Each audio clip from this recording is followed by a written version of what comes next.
J'ai découvert la techno 98, 96, 98. Avant, je faisais partie du Furex et c'est parti en couille avec eux parce qu'ils ont fait des conneries. Donc moi, après, j'ai posé mes propres teufs en architecte à partir de 2000. Ça fait 10 ans que j'organise des free parties.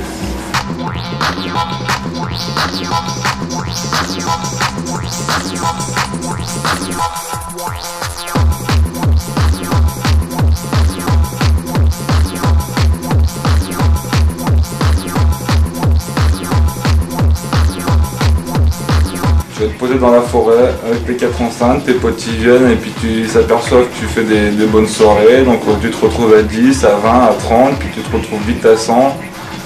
Tu rachètes du matériel et de teuf en teuf, tu te fais un peu d'argent et tu rachètes du matos et tu te fais connaître et les gens ils rappliquent du sud de la France et de partout, quoi. Une bonne teuf, c'est un bon terrain, un bon site, un bon panorama. Tu trouves un champ qui est pas mal, bah, tu l'investis pour le week-end et le week-end tu fais péter un mur de son dessus. Ça a marché bien il y a une dizaine d'années, maintenant c'est mort, quoi.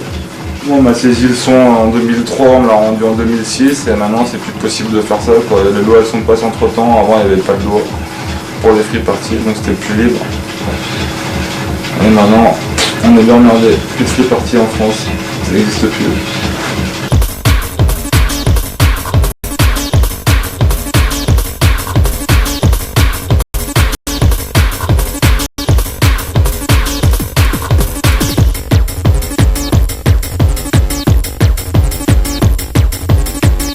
Petit matin, on se met tous les gens qui sont là, qui sont motivés, on te ramasse tout dans le champ jusqu'au dernier mégot de cigarettes. Il reste rien dans le champ.